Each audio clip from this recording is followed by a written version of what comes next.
রাজামশাই রাজত্বাদি আকাশের সব তারা নাকি গুনতে হবে। গোপাল কিভাবে বুদ্ধি করে আকাশে সব তারা গুনে দিল, চলো দেখে নি সেই মজার গল্পটা। একদিন মন্ত্রীর কথা শুনে ভরা রাজসভায় মহারাজ কৃষ্ণচন্দ্র গোপালকে জব্দ করার এক মোক্ষম ফন্দি আঁকলেন। গোপাল, তুই তো দেখছি মস্ত পণ্ডিত হয়েছিস। আচ্ছা বল দেখি, আমাদের এই রাজ্যের আকাশে ঠিক কতগুলো তারা আছে? 7 দিনের মধ্যে আমি নির্ভুল সংখ্যা চাই, নইলে কিন্তু করতাম যাবে। মহারাজ বলি, তারা কি আলুর বস্তা যে একটা একটা করে গুনবো আমি? না না না না না না, সে কথা বললে হবে না, সংখ্যাটা আমার চাই চাই। দেখি এবার তুই বুদ্ধি কোথায় পাস। বাড়ি ফিরে রাতের আকাশে আঙুল তুলে তারা গোনা শুরু করলো গোপাল। একদিন গেল, দুদিন গেল, এইভাবে কেটে গেল 6টা দিন। শেষ রাতে গোপাল আকাশের দিকে তাকিয়ে গুনতে শুরু করলো এক এক করে।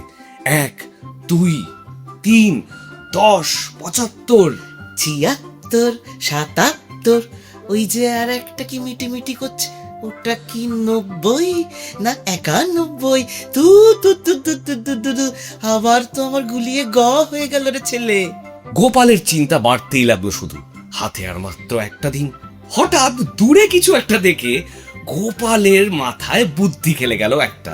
7ম দিনে গোপাল এক প্রকাণ্ড লোমশ ভেড়া নিয়ে রাজসভায় হাজির। রাজামশাই অবাক হয়ে বলল, গোপাল, আমি চেয়েছি তারার, তুই এলি জ্যান্ত ভেড়া। তবে কি তুই হার মানলি? মহারাজ না না না না না না না, আমি আপনার এই রাজ্যের আকাশের ওপর দিয়ে ঠিক কতগুলো তারা যায় তা তো গুনে ফেলেছি। এই যে ভেড়াটি দেখছেন মহারাজ, এর গায়ে ঠিক যতগুলো লোম আছে, আকাশে ঠিক ততগুলো তারা আছে।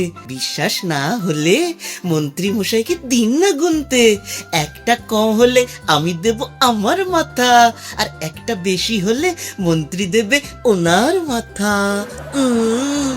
গোপালের কথা শুনে রাজ দরবারে সবাই হো হো করে হেসে উঠল। আর রাজামশাই বলল, গোপাল গোপাল, তোর বুদ্ধির সত্যি কোনো তুলনা নেই। তাহলে দেখলে তো বন্ধুরা, বুদ্ধি থাকলে কঠিন কাজকেও কিভাবে সহজ করে ফেলা যায়।